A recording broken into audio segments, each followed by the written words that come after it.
ሁለት አይነት ሰዎች አሉ በሉ እስኪ። አንደኞቹ ሰዎች እንደ እባብ በምድር ላይ በደረታቸው የሚሳቡ ሰዎች ናቸው ይላል።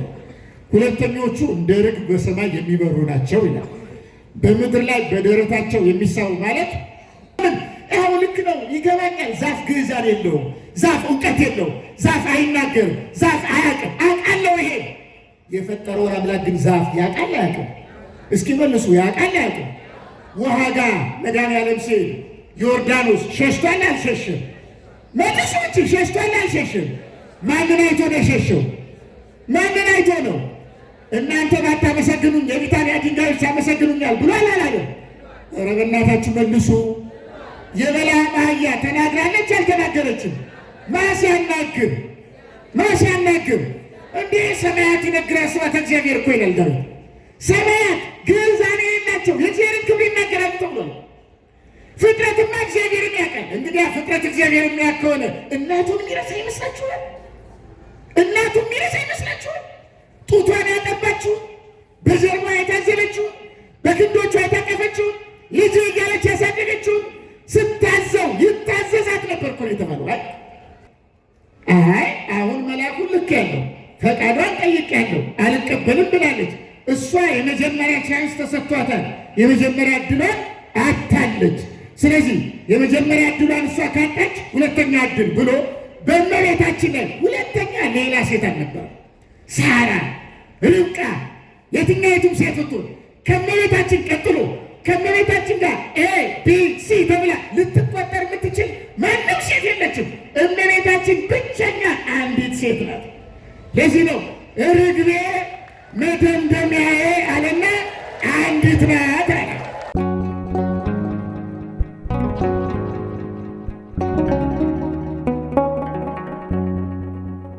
እንዴት ናት? ቢያንስ ርዕሱን እንኳን ረስታችሁ እንዳትሄዱ ለማስታወስ እንዲያመች ብዬ ነው። ይህ ንባብ የሚገኘው ሶሎሞን የተባለ ጠቢብ የእግዚአብሔር አገልጋይ በዘመረው የዝማሬያት ሁሉ ዝማሬ በሚባለው እጅግ በጣም ታላቅ ምስጢር በያዘው መኃልየ ዘሶሎሞን በሚባለው የዝማሬያት ሁሉ ዝማሬ በሚባለው መጽሐፍ ላይ ነው እና በዚህ መጽሐፍ ላይ ጠቢቡ ሶሎሞን ምን ይላል? 60 ነገሥታት አሉ፣ 80 ቁባቶችም እንዲሁም ደግሞ ቁጥር የሌላቸው እግዚአብሔር ቁጥራቸውን የሚያውቅላቸው ቆነጃጅቶች አሉ። 60 ንግሥታት ናቸው፣ 80 ቁባቶች ናቸው፣ ቁጥር ደግሞ የሌላቸው ቆነጃጅት። ከዛ ይሄን ከተናገረ በኋላ ነው እንግዲህ ርግቤ መደምደሚያዬ ግን አንዲት ናት፣ ለወለደቻትም የተመረጠች ናት ብሎ ይናገራል።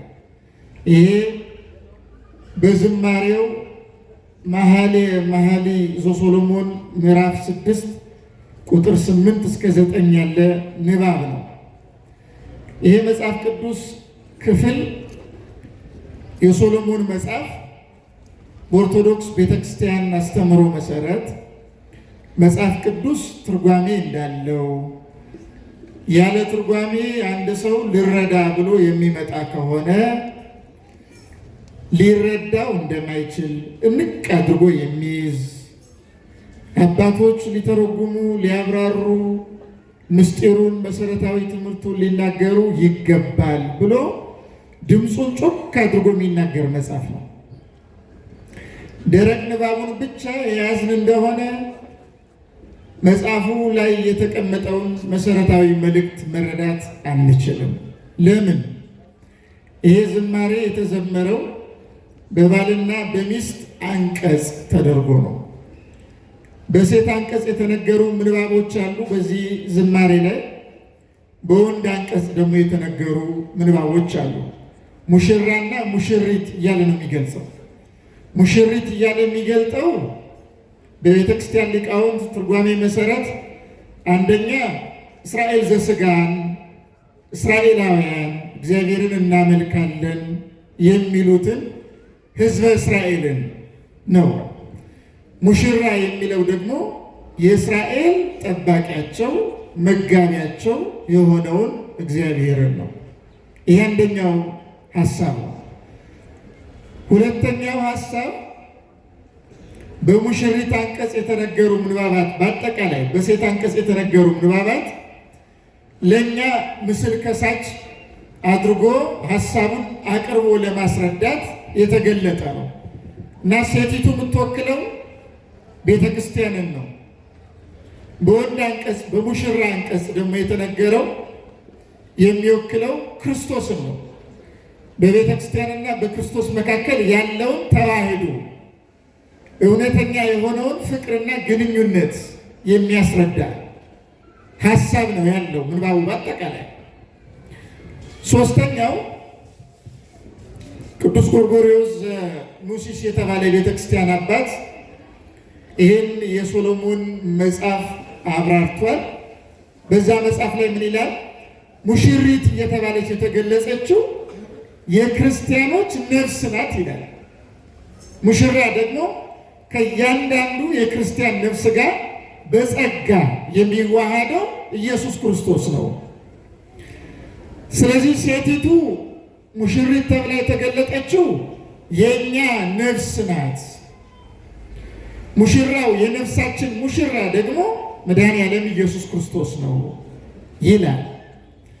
ከዚህ ውጭ በሴት አንቀጽ የተገለጸችው ትስብእትን፣ ይሄ ምስጢረ ተዋህዶ፣ ምስጢረ ስጋዌ፣ ቃል ስጋ የሆነበትን ምስጢር፣ ቃል መለኮት ወዶ ፈቅዶ እኛን ለማዳን በትህትና ወይም በውርደት የነበርነውን እኛ ከልዕልናው በማይነገር በማይመረመር ምስጢር ቃል ለስጋዌ ወረደ።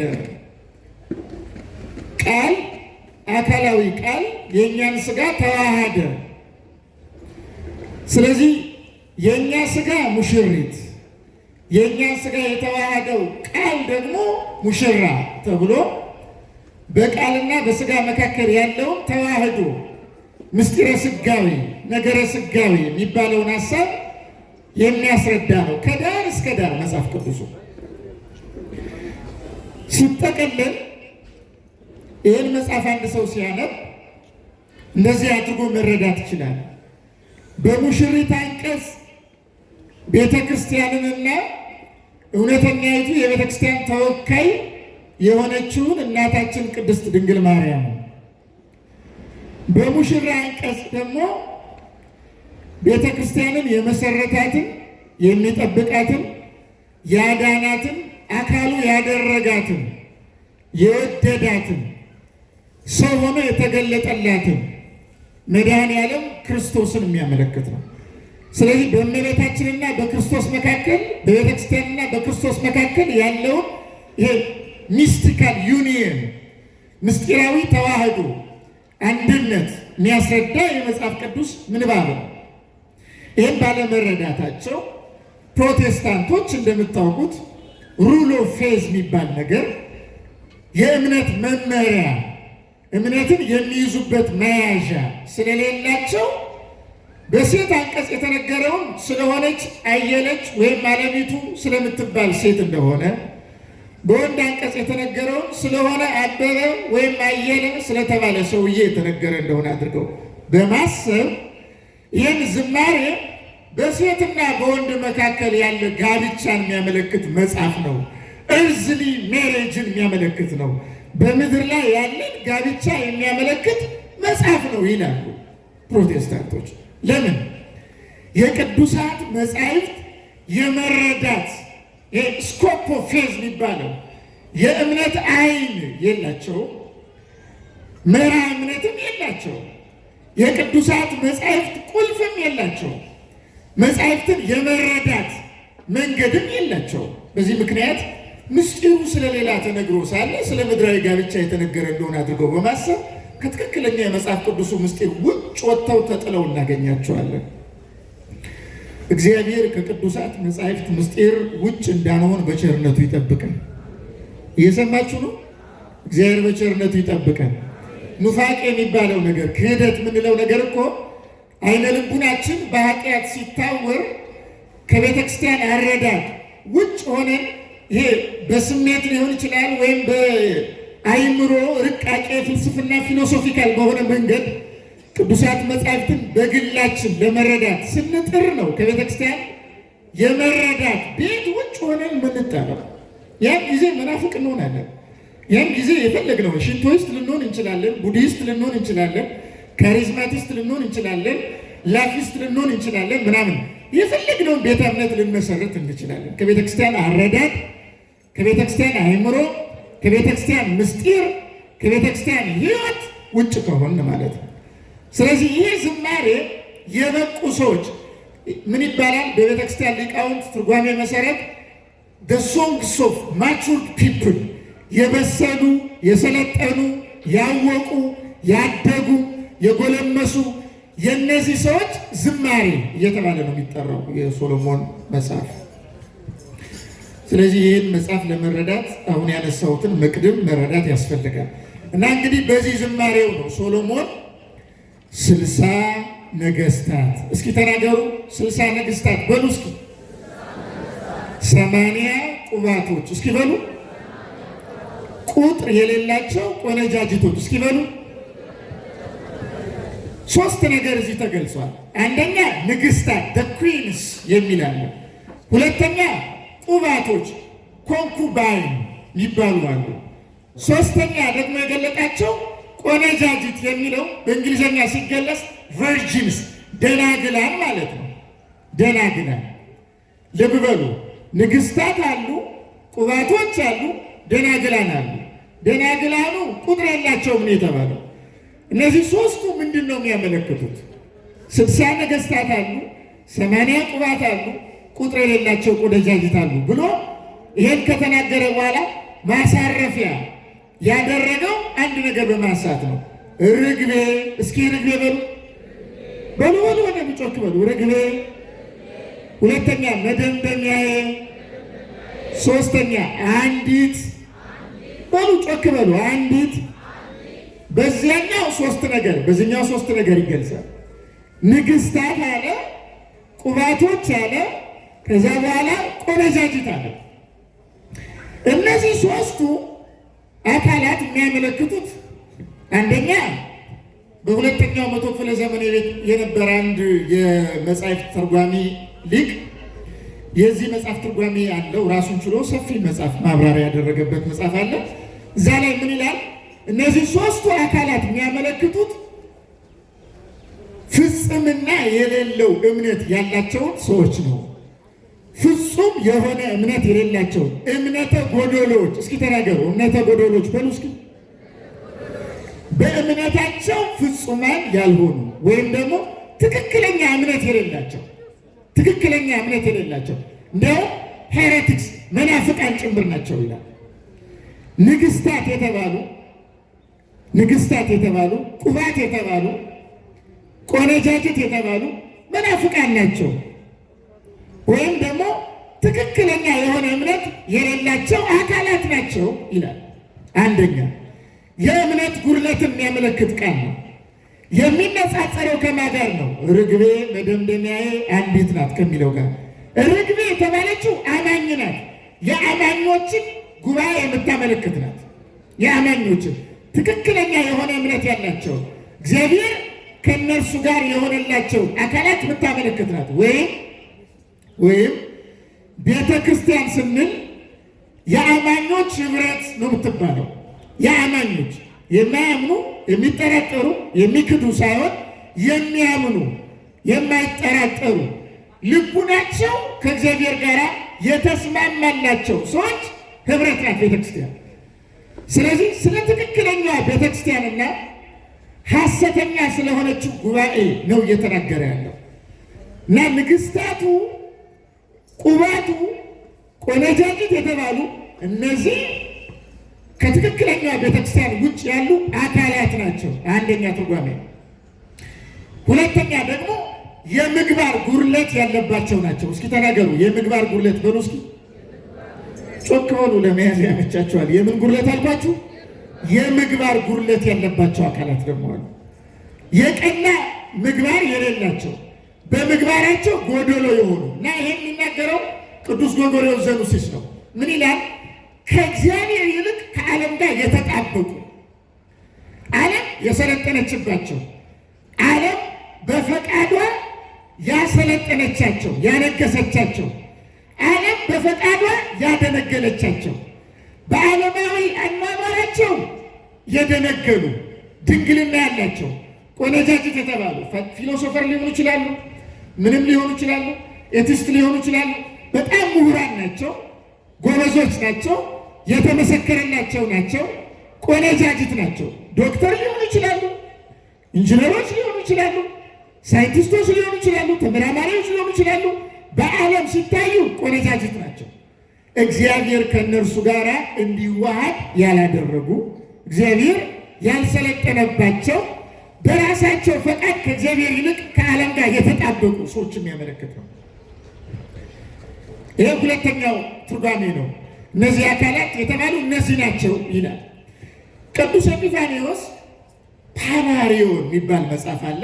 አጌነስት ሄረሲስ የሚባል ወይም አጌነስት 18 ሄረሲስ በሱ ዘመን የነበሩ መናፍቃን ቁጥራቸውን ቆጥሮ ወደ 80 የሚጠጉ ዲኖሚኔሽን ክፍልፋዮችን አግኝቷል እና ለእነሱ መልስ በጻፈበት መጽሐፍ ላይ ምን ይላል? ይሄ መጽሐፍ 60 ነገስታት 80 ቁባት የተባሉ እኔ የቆጠርኳቸው የግኖስቲክ ቤተ እምነት አማኞች ናቸው ይላል። ኖስቲካውያን የሚባሉት ሲጠቀለሉ እግዚአብሔር ሁለት ነው ብለው የሚያምኑ ናቸው። ወይም ደግሞ ለመዳን እምነት አያስፈልግም፣ ለመዳን ምስጢራት የሚባሉ ነገሮች አያስፈልጉም፣ ለመዳን እውቀት በቂ ነው የሚሉ ናቸው። እውቀታውያን ይባላሉ፣ ስኮላስቲክ ይባላሉ። ሊቆች በአእምሮ ርቃጫቸው መጠን እግዚአብሔርን መስፋት መመጠን የሚፈልጉ ሰዎች ናቸው። ስለ እግዚአብሔር የሚያስቡት በጭንቅላታቸው መጠን ብቻ የሆነላቸው ሰዎች አሉ። ከእግዚአብሔር ጋር ትክክለኛ የሆነ ይሄ በጣም ፒውር የሆነ ግንኙነት የሌላቸው፣ ንጹሕ የሆነ ግንኙነት የሌላቸው፣ አእምሯዊ በሆነ መንገድ እግዚአብሔርን ፈልገው መርምረው እናገኘዋለን፣ ደርስበታለን፣ እንመጥነዋለን፣ መረምረዋለን፣ እናውቀዋለን ብለው የሚናገሩ ሰዎች ናቸው እና እነዚህን ሲቆጥራቸው በዘመኑ ወደ 80 የሚጠጉ ቤተ እምነቶች ነበሩ። ኤጲፋንዮስ ብቻ ይቆጥራቸው እና እነዚህን ይላቸዋል ሴተኛ አዳሪዎች በቤታቸው በር ላይ ቆመው ኃላፊ አግዳሚውን ናግባ ከኔ ጋር ተኛ ብለው እንደሚናገሩ ኢየሱስን የኔ ነው ወደ እኔ ይገባል ብለው በቤታቸው በር ላይ ቆመው ኢየሱስ እኔ ጋ ነው፣ ጌታ እኔ ጋ ነው፣ ና ወደ እኔ እንደሚሉ እንደ ሴተኛ አዳሪዎች ናቸው ይላል። ኢየሱስ ግን 60 ንግስታትን 80 ቁባትን ቁጥር የሌላቸው ቆነጃጅቶችን በአነጋገራቸው በጣም የንግግር ጥበብ የተሰጣቸው በቃ ጌታ እነሱ ጋር ያለ የሚመስል እውቀት ያላቸው የሚመስሉ ትክክለኛ የሚመስሉ በጣም ምክንያታዊ የሚመስሉ ጥያቄዎችን የሚጠይቁ ትክክለኛ እምነት አረዳድ ያለው እኛ ጋር ነው የሚሉ እግዚአብሔር ካለ እንኳን እንደዚህ መሆን አለበት እንደዚህ አይነት እግዚአብሔር ነው ብለው ስለ እግዚአብሔር የራሳቸውን እውቀት ጥግ አድርገው የሚናገሩ ሰዎች ናቸው። እና ሊቁ ምን ይላል? እነዚህ በአጠቃላይ ንግግራቸው አሳማኝ ይመስላል ይላል። ለምን? ሰይጣን ስላደረባቸው አንዳንዴ ከቅዱሳት መጻሕፍትም ጥቅስ ይጠቅሳሉ። እኛ እንድንቀበል፣ እንድናምን፣ እንድንከተላቸው፣ እንድንሰማቸው ሲፈልጉ የእኛን ጆሮ ለመውሰድ ከቅዱሳት መጻሕፍትም ጥቅስ ሊጠቅሱ ይችላሉ። ወይም ደግሞ ከታሪክ ሊያነሱ ይችላሉ። ከታሪክ አንስተው እየሆነ ያለውን ነገር፣ እየተፈጠረ ያለውን ነገር፣ ችግሮቻችንን፣ ድክመቶቻችንን መደበቂያ አድርገው እግዚአብሔር ቢኖር ኖሮ እግዚአብሔር እናንተ የምትሉት ትክክለኛ ቢሆን ኖሮ ኦርቶዶክሳዊነት ትክክለኛ እምነት ቢሆን ኖሮ እንደዚህ መሆን ነበረበት፣ እንደዚህ ያልሆነው እናንተ ጋር ትክክለኛው አምላክ ስለሌለ ነው ብለው እነሱ የሚያቀርቡትን ሀሳብ ትክክለኛ እንደሆነ አድርገን እንድንቀበል አሳማኝ የሚመስል ምክንያት የሚያቀርቡ ሰዎች ናቸው። ይህንን በክህነት በኩል ሊሄዱ ይችላሉ፣ በምግባር በኩል ሊሄዱ ይችላሉ። ለምሳሌ እንዲህ ብለው ሊተቹ ይችላሉ። ኦርቶዶክሶች ትክክለኛ ከሆኑ በስነ ምግባር እኛ ኦርቶዶክስ ካልሆነው ለምን እነሱ አንሰው ተገኙ? እነሱ ያመነዝራሉ፣ ይገላሉ፣ ያልተገባ ነገር ያደርጋሉ። እኛ ግን ከነሱ በተሻለ መንገድ ርኅራኄና ደግነት አለን። ስለዚህ የነሱ አምላክ ትክክለኛ አይደለም ለማለት ስለ ምግባራዊ መንገድ የሚሄዱ ሰዎች አሉ እና እነዚህ ናቸው ንግስታት የተባሉ፣ ቁባት የተባሉ፣ ቆነጃጅት የተባሉ እነዚህ ናቸው። ጌታ ግን ምንድን ነው የሚለው? 60 ንግስታት ቢኖሩ 80 ቁባቶች ቢኖሩ ቁጥር የሌላቸው ቆነጃጅቶች ቢኖሩ ወደ እነዚህ በአጠቃላይ ትምህርት የሚሰብኩ የሚመስሉ ቃል እግዚአብሔርን የሚናገሩ የሚመስሉ እውነተኛ ጋር ነው ያለው ብለው ለማሳመን የሚሞክሩ ሰዎች በአጠቃላይ አላቃችሁም ይላቸዋል። አላውቃችሁም። ርግቤ መደምደሚያዬ ስንት ናት ብሏል? ስንት ናት ብሏል? አንዲት ናት ብሏል። የሚገባው ወደ አንዲቷ ቤተክርስቲያን ብቻ ነው። ወደ ሌሎች ጋር አይገባም።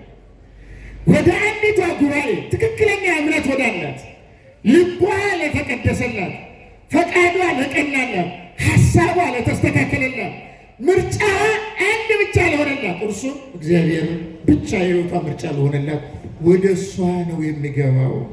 ሌሎቹን በሙሉ አይመለከታቸውም ሲል ቅዱስ ኤጲፋንዮስ የተባለ ቤተክርስቲያን ሊቅ ያብራራል። አሁን እነዚህ ንግስታት የተባሉ፣ ቁባት የተባሉ፣ ቆነጃጅት የተባሉ መናፍቃን ከሆኑ፣ የምግባር ጉድለት ያለባቸው አካላት ከሆኑ፣ ከዓለም ጋር የተጣበቁ ሰዎች ከሆኑ እንግዲያ ርግቤ መደምደሚያዬ አንዲት ናት የተባለችው ማን ናት? አንዱ ቤተክርስቲያንን የሚያመለክት ነው። ልብ በሉ። ቅዱስ ኤፍሬም ሶርያዊ የሚናገረውን በጋራ ትናገራላችሁ። እኔ ቤተክርስቲያን ስል፣ እስኪ ተናገሩ። እኔ ቤተክርስቲያን ስል በሉ እስኪ ድምፃችሁን ጮክ አድርጉ። እኔ ቤተክርስቲያን ስል ማርያም ማለቴ ነው። ማርያም ባልኩ ጊዜ ደግሞ ቤተክርስቲያን ማለቴ ነው። ሁለቱ ጮክ በሉ። ሁለቱ አይነጣጠሉምና በቃ እመቤታችንና ቤተክርስቲያን አይነጣጠሉም። ይህ ቃል የሚተረጎመው ለቤተክርስቲያንም ለእመቤታችንም ነው። ለእመቤታችን ሰጥተው ከተረጎሙ ሊቃውንት መካከል አንዱ ቅዱስ ኤፍሬም ሶርያዊ ነው። ቅዱስ ኤፍሬም ሶርያዊ ብዙ ዝማሬዎች አሉት። ከዝማሬዎቹ መካከል አንዱ ራሱን በቤተክርስቲያን ውስጥ አስገብቶ የሚዘምርበት ዝማሬ አለ። በነገራችን ላይ በእኛ ቤተክርስቲያን ትምህርት ውዳሴ ማርያም ሲተረጎም ቅዱስ ኤፍሬም 14,000 ድርሰት እንደደረሰ ይነገራል። ግን ከዛ ይበልጣል። ሶዞሜን የተባለ የታሪክ ጸሐፊ በዚያው በ5ኛው መቶ ክፍለ ዘመን አካባቢ የነበረ ጸሐፊ ነው። ያጋንን ሊመስል ይችላል። በዚያው ዘመን አካባቢ የነበረ ነው። ምን ይላል እሱ? ቅዱስ ኤፍሬም የዘመራቸው ዝማሬያት በስንኝ መልክ ሲቀመጡ 3 ሚሊዮን ያላቸው የስንኝ ምስጋናዎች፣ ልብ በሉ 3 ሚሊዮን ነው ያለው ያላቸው በስንኝ መልክ የተጻፉ የምስጋና ድርሰቶችን ደርሷል ይላል። በጣም ያስገረመ አብዛኛው ዝማሬ ደግሞ እመቤታችንን የሚመለከት። ከነዚህ ዝማሬዎች መካከል በጣም የሚደነቀው ቅዱስ ኤፍሬም ሶርያዊ እመቤታችን የተለየች ናት፣ ከፍጥረት መካከል እንደ እመቤታችን ያለ የከበረ የለም፣ የሚመስላት የለም፣ የሚተካከላት የለም፣ በሁሉ ወገን ልዩ ናት እመቤታችን ለማለት ይህን የሶሎሞንን ዝማሬ ደጋግሞ ነው የሚያነሳው። ርግብ የተባለችው እሷ ናት። መደምደሚያ፣ እስኪ መደምደሚያ በሉ በሉ፣ ጮክ በሉ፣ መደምደሚያ በሉ። መደምደሚያ የተባለችው እሷ ናት።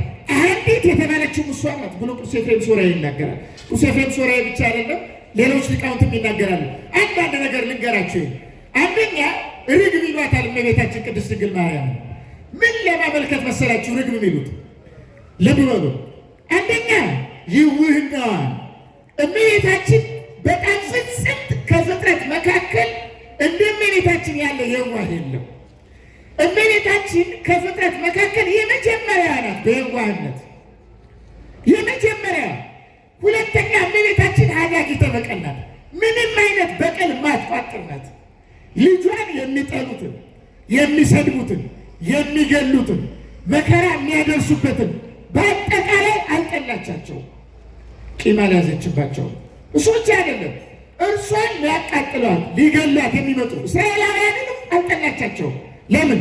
እመቤታችን በልቡና ቂም የሚባል ነገር የለም፣ ተንኮል የሚባል ነገር የለም፣ ነገር የለባት። እመቤታችን በፍጹም ልቧ በንጽህና የተመላ ነው።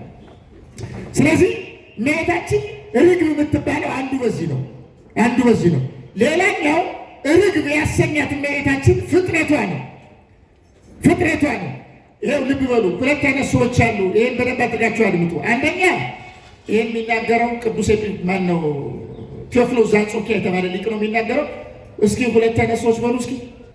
ሙሉ ሀሳባቸውና እቅዳቸው መሬታዊ የሆነ ከዚህ የተነሳ ከልቡናቸው ከእባብ ከሚመነጨው መርዝ የከፋ መርዝ የሚመነጭባቸው በጣም ጨካኞች፣ በጣም ዘረኞች፣ በጣም ሌባዎች፣ በጣም አመንዝራዎች፣ በጣም ቆሻሻዎች፣ እቅዳቸው እግዚአብሔርን ማየት ማይፈልጉ፣ ይቅር በለኝ ማይሉ፣ ቀና ብለው ስለ ፈጣሪ ርኅራኄ ማያስቡ፣ በፍጹም እቅድ፣ ዓላማ፣ ንግግር፣ ሕይወት ፍልስፍናቸው በአጠቃላይ ምድራዊ የሆነላቸው ሰዎች ናቸው።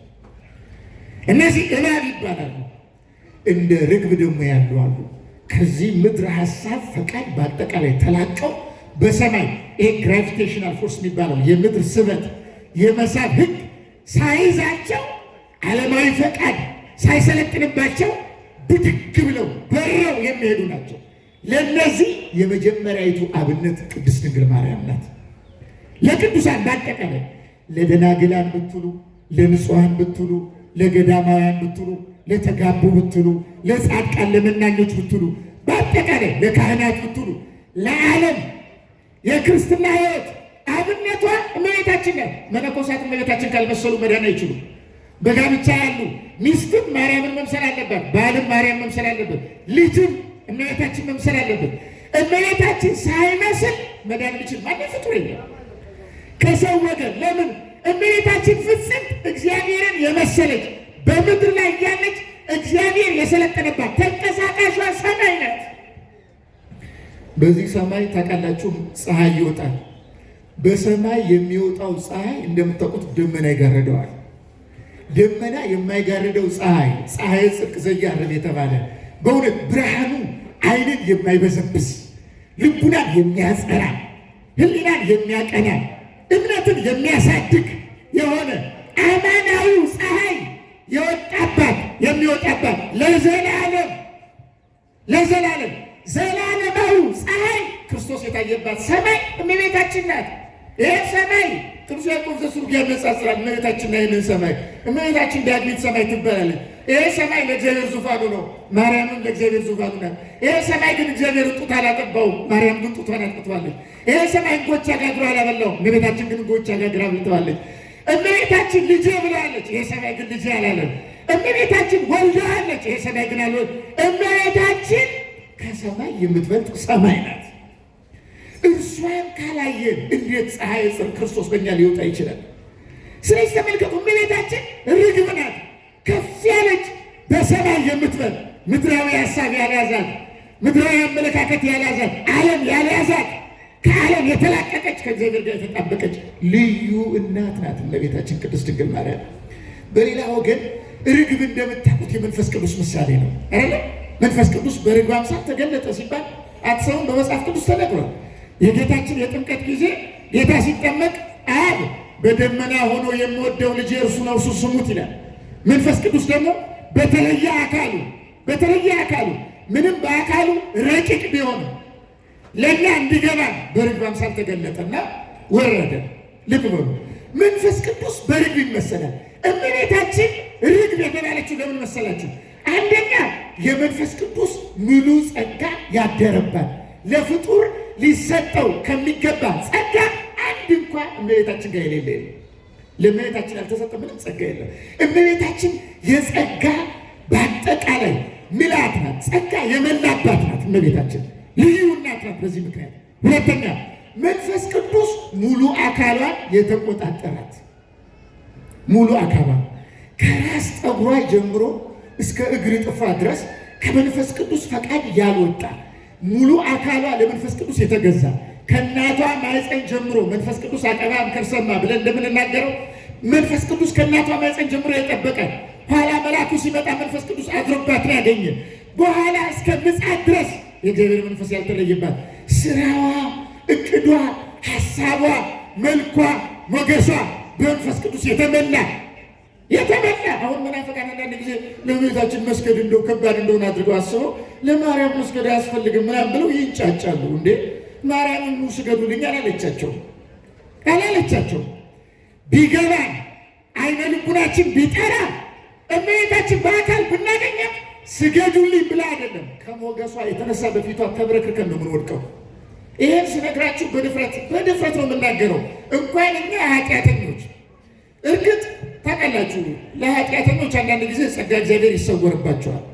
ኢየሱስ በመዋዕለ ሥጋዌ በነበረበት ጊዜ አይሁድ ያዩት የነበረው እንደ አንድ ተራ ርጭ ብእሲ ነበረ፣ እንደ ዮሴፍ ልጅ ነበረ። ለምን?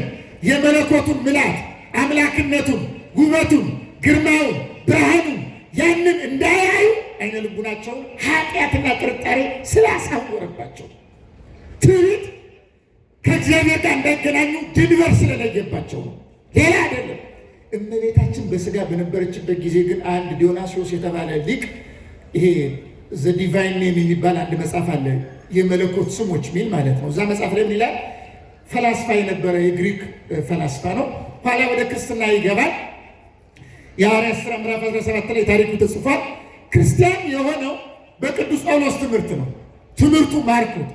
ኦርቶዶክስ ከሆነ በኋላ ግን እሱ በነበረበት ጊዜ እመቤታችን በሥጋ ነበረች፣ አላረፈችም ነበር። ታዲያ ከግሪክ ይነሳና እመቤታችን ለማየት ኢየሩሳሌም ይሄዳል። ኢየሩሳሌም በሚሄድበት ጊዜ ልብ በሉ፣ ለመጀመሪያ ጊዜ የአምላክን እናት በርቀት አየዋት። ባየዋትም ጊዜ ከእርሷ ፊት የሚወጣው ብርሃን ዓይኔ ሊቆጣጠረው አቃተውና በርቀት አይቻት ተደፍቼ ወደኩኝ ነው ቢሉ ራሴን መቆጣጠር እስኪያቅተኝ ድረስ በደንብ አመስግኗት። ይሄ ይኸውላችሁ፣ ይሄ ሰዎች ማየት ባለመቻላቸው ምክንያት የእመቤታችን ክብር ላይገባቸው ይችላል እንጂ እየበቃን ብንሄድ ይገባናል። የእመቤታችን ክብር ባየኋት ጊዜ ተደፍቼ ወደቅኩ አለ። አስቀድሞ ቅዱስ ጳውሎስ ኢየሱስ አምላክ ነው ብሎ ባይሰብከኝ ኖሮ አምላክ ናትን ብዬ እጠራጠር ነበር ሁሉ አለ። ከግርማዋ የተነሳ ማለት ነው። እርሷ ፍጡር ናት፣ የታወቀ ነው። አምላክን የወለደችው ግርማዋ ግን እጅግ አስፈሪ ነበረ፣ እጅግ አስፈሪ ነበረ። እና ኦርቶዶክሳውያን በመንፈስ ቅዱስ የተመላች ናት። ለዚህ ነው ርግቤ ያላት እመቤታችን። ከዚያ ቀጠለና ምን አለ? መደምደሚያዬ። እስኪ ተናገሩ፣ መደምደሚያዬ በሉ፣ እስኪ በሉ፣ በደንብ በሉ። መደምደሚያዬ ምን ማለት መሰላችሁ? በእንግሊዝኛ ሲገለጥ ፐርፌክት ነው የሚባለው። ፐርፌክሽን ማለት ፍጽምና። ይሄ መደምደሚያ የሚለው ቃል የሚያመለክተው እመቤታችን በምድር ላይ በነበረችበት ጊዜ በነገረ መለኮት ትምህርት የመጨረሻው የቅድስና ደረጃ የሚባለው ቲዮሲስ ይባላል፣ ወይም ዲፊኬሽን ይባላል። ዲፊኬሽን ማለት አምላክን መምሰል፣ የጸጋ አምላክ መሆን ማለት ነው። እመቤታችን ነው የሚሉት በሥጋ ወራት በምድር ላይ በነበረችበት ጊዜ አምላክን በፍጹም መስላ ነበር የምትኖረው። አንድ እንኳን የኃጢአት ትምት አልነበረባትም። መደምደሚያ ያለው ስለዚህ ነው።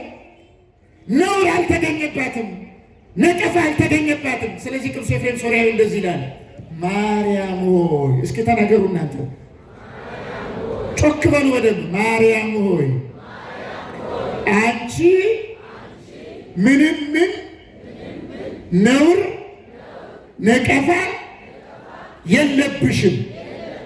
አንቺ በሉ ጮክ በሉ፣ አንቺ ጻዕዳ ነሽ፣ የወለድሽው ጻዕዳ ነው። አያችሁ፣ ነውር ነቀፋ የለብሽም ነው የሚለው። ንጽሕናዋን፣ ቅድስናዋን፣ ልዕልናዋን፣ መልኳን፣ ውበቷን መደምደሚያ የሚለው ያን ነው የሚያመለክተው።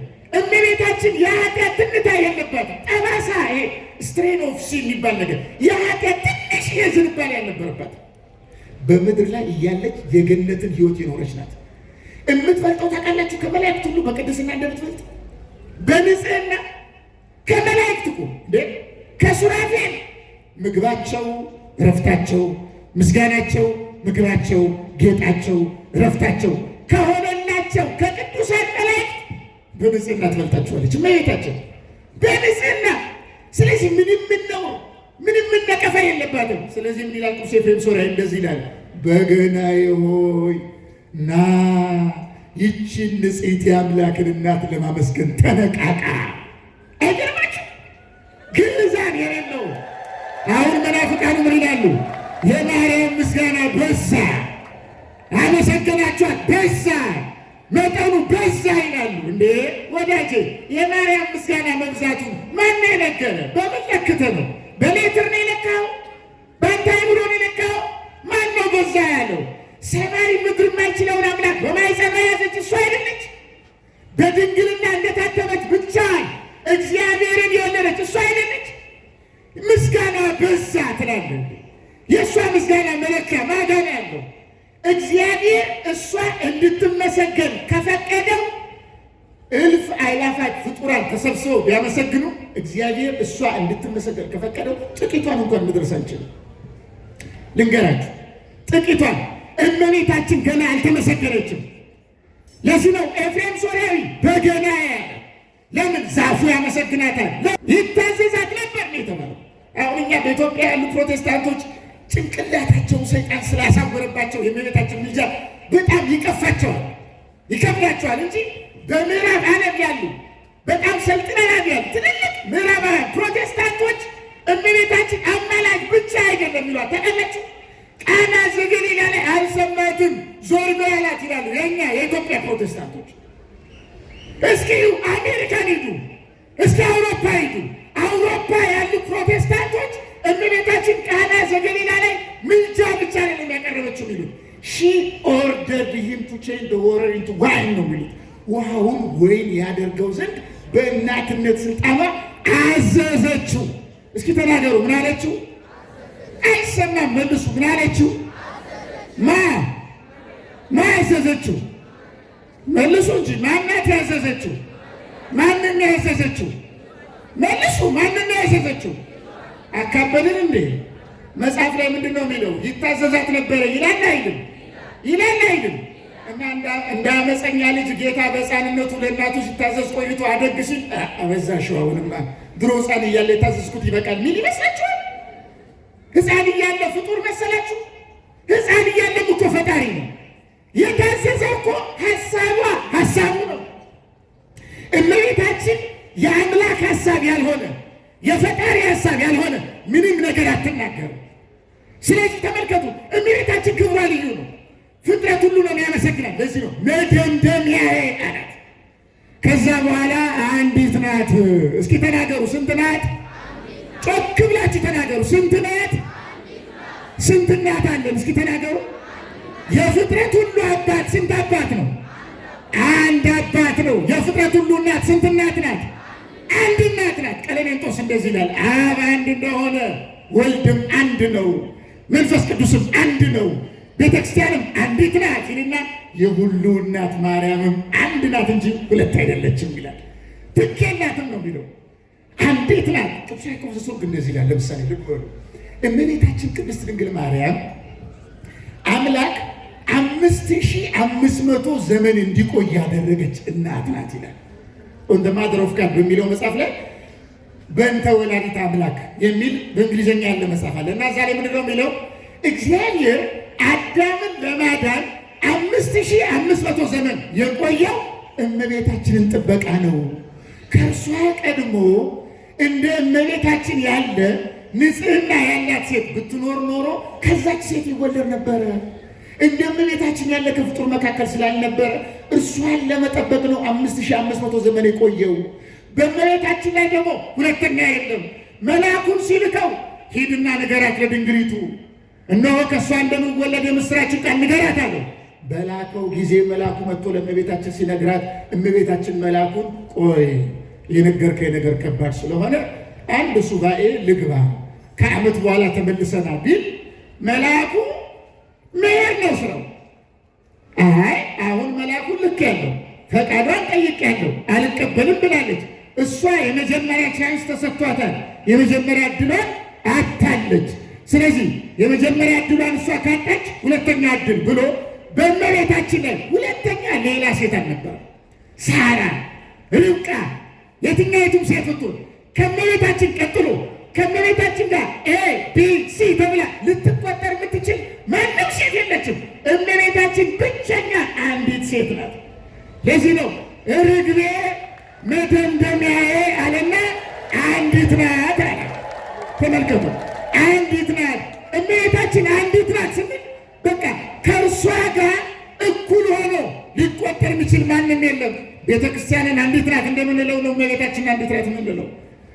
እመቤታችን ልዩ ናት። አንድ የሚያደርጋት በጣም ብዙ ምስጢር አለ። አሁን ሰዓት ስለሄደ እሱ ሳብራራ አልሄድም። ግን ሶሎሞን የዘመረው ይሄ ዝማሬ እጅግ በጣም መሳጭ፣ ልብን የሚያሳርፍ፣ ወደ እግዚአብሔር የሚወስድ፣ ከኃጢአት ሀሳብ የሚለይ፣ አኗኗራችን እመቤታችን በመምሰል እንዲሆን የሚጋብዝ። ወዳጄ ራስን ለእግዚአብሔር ለይ። ርኅራኄ ይኑር፣ ንጽሕና ይኑር፣ ድንግልና ይኑር፣ ቅድስና ይኑር፣ እምነት ይኑር፣ እግዚአብሔር ካንተ ጋር እንዲሆን አድርገው የምትል መልኳ የእግዚአብሔር፣ ንግግሯ የእግዚአብሔር፣ ሐሳቧ የእግዚአብሔር፣ አካሏ የእግዚአብሔር፣ ፈቃዷ የእግዚአብሔር፣ ሕይወቷ የእግዚአብሔር፣ ሥጋዋ ነፍሷ የእግዚአብሔር፣ በአጠቃላይ የሕይወት ፍልስፍና፣ ምርጫ፣ ዕቅዷ፣ ንግግር፣ ሐሳቧ፣ ተግባሯ በሙሉ የእግዚአብሔር የሆነላት ሴት ናት እና እመቤታችን ካላየን፣ እሷን ካልመሰል፣ እሷን አብነት ካላደረግን እንዴት ሆነ እንደው ልንጸድቅ የምንችለው? እንዴት ነው መልካችን ሊያምር የምንችለው? እንዴት ነው ትክክለኛ ክርስቲያን ልንባል የምንችለው? እና ኦርቶዶክሳውያን ኦርቶዶክሳዊነት መለየት ነው። ኦርቶዶክሳዊነት መቀደስ ነው። ኦርቶዶክሳዊነት መንጻት ነው። ኦርቶዶክሳዊነት ራስን ለእግዚአብሔር መለየት ነው። ኦርቶዶክሳዊነት በእግዚአብሔር ማመን ነው። ኦርቶዶክሳዊነት አንድ ልቡና ያለው ሰው መሆን ነው። ኦርቶዶክሳዊነት ልቡናን በፈቃደ እግዚአብሔር ብቻ ማጽናት ነው። በእግዚአብሔር ላይ የሚጨመር ምንም ነገር እንዳይኖር ማድረግ ነው። በእግዚአብሔር ላይ ከጨመር ቁጥራችን የሚሆነው ከነዛ ከቁባቶች፣ ከንግስታት፣ ከቆነጃጅት ከነዛ ነው የሚሆነው። ከነዛ ከሆነ ፍሬ ልናፈራ አንችልም። ከነዛ ከሆነ ልንቀደስ አንችልም። ጌታ ሶሎሞን እንደተናገረው 60 ንግስታት 80 ቁባት ቁጥር የሌላቸው ቆነጃጅት አሉ። እነዚህም በአጠቃላይ እግዚአብሔር አይፈልጋቸው። እግዚአብሔር የመረጣትና የወደዳት እመቤታችንን ነው። አንዲቷን ርግብ ነው። አንተንም እንዲመርጥ በትዳር ላይ እንዲገኝ፣ በስራ ላይ እንዲገኝ፣ በህይወት ላይ እንዲገኝ የምትፈልግ ከሆነ እመቤታችን እያት። ምን አይነት እምነት እንደነበራት፣ ምን አይነት ትዕግስት እንደነበራት፣ ስለ መልኳ፣ ስለ ንጽህና፣ አቤት ውበቷ፣ አቤት ውበቷ። በተለይ ቅዱስ ኤጲፋኒዎስም ይናገራል፣ ቅዱስ ቄርሎስ ዘእስክንድርያ ይናገራል። መልኳ እጅግ የበራ ያማረ እና የሚጠቅም ነገር ራሱ ብዙ ማውራት ማትፈልግ፣ ቀስ ብላ አንደበቷ የምትከፍት የሚጠቅመውን ያችን ነገር ረጋ ብላ ቀስ አድርጋ ተናግራ አፏን ዘጋ የምታደርግ አንድ ቀን ታውቃላችሁ። መልኳ ያማረ ሆኖ ሳለ እመቤታችን ስለ መልኳ አንድ ቀን አስባ አታውቅም። ስለ ውጫዊ መልኳ እንደዚህ አይነት መልክ አለኝ፣ አምራለሁ፣ አጊጫለሁ፣ እንደዚህ ነው ብላ አታውቅም። በቃ ሀሳቧ በሙሉ እግዚአብሔር ነው። ጸሎት እንኳን ስትጸልይ ጌታ ሆይ እንዲህ ስላደረክልኝ፣ ስለሰጠኸኝ፣ ስለጠበቅኝ፣ ድንግል ስላደረከኝ፣ እንዲህ ስላደረከኝ፣ እንዲህ ስላደረከኝ አመሰግናለሁ አለም ያለችው። ጸሎቷ ራሱ የበቃ ሰው ጸሎት ነው። የጸለየችው ምን ብላ ነው? ነፍሴ እግዚአብሔርን ከፍ ከፍ ታደርገዋለች፣ መንፈሴም በአምላኬ በመድኃኒቴ ሐሴትን ታደርጋለች ነው ያለው። ልብ በሉ። ስለሰጠኸኝ ጸጋ ደስ ይለኛል አይደለም ያለችው። ስለመገብከኝ ደስ ብሎኛል አይደለም ያለችው። ስላጠጣኸኝ ደስ ብሎኛል አይደለም ያለችው። የአምላክ እናት ስላደረከኝ አይደለም ያለችው። ደስታዬ በሰጠኸኝ ጸጋ ሳይሆን በአንተ በራስ ነው። አንተን ነው የምፈልገው። ጤና አይደለም፣ ምግብ አይደለም፣ መጠጥ አይደለም፣ ዝና አይደለም፣ ክብር አይደለም፣ ጌጥ አይደለም፣ ሀብት አይደለም። የምፈልገው መጀመሪያ አንተ ነው ያለችው። አሁን እኛ በሕይወታችን መጀመሪያ እግዚአብሔር እንፈልገዋለን። ከሌላው ከምድራዊ ነገር በአጠቃላይ እግዚአብሔር ያስደስተናል። እግዚአብሔር እንወደዋለን። እግዚአብሔር እንጠይቀዋለን። ጌታዊ ታስፈልገኛለህ ለሕይወት እንለዋለን። የመጀመሪያ ምርጫዬን እንለዋለን። አሁን ገንዘብና እግዚአብሔር ቢነጻጸር እግዚአብሔርን ትተን ወደ ገንዘብ ምን ሰዎች ብዙ አይደለም። ከእግዚአብሔር ይልቅ ዓለም ይወስደናል እኮ። እመቤታችን ምንድን ነው የምትለን? ውጣ ከዓለም፣ ውጣ ከዝሙት፣ ውጣ ከዘረኝነት፣ ውጣ ከጥላቻ፣ ውጣ ከስርቆት፣ ውጣ ገንዘብ ከመውደድ እናሳ እግዚአብሔርን ውደደው። ወደ እግዚአብሔርና ልቡናን ከእግዚአብሔር ጋር አድርግ። ለይ ራስህን ነው የምትለው እመቤታችን ሌላ ነገር የላትም። ለዚህ ነው ርግቤ መደምደሚያዬ አንዲት ናት ብሎ ሶሎሞን የዘመረው። እና ኦርቶዶክሳውያን ክርስቲያኖች ዛሬ ኋላ ትማሩታላችሁ። እመቤታችን ያደረገችውን መገለጥ እግዚአብሔር እሷን የገለጠበት ያሳየበት ዕለት ነው እና የእናታችን የቅድስት ድንግል ማርያም አማላጅነቷ ተራዳኝነቷ ከሁላችን ጋር ይሁን። ያስተማረን አምላካችን እግዚአብሔር ስሙ የተመሰገነ ይሁን። ስብሐት ለእግዚአብሔር።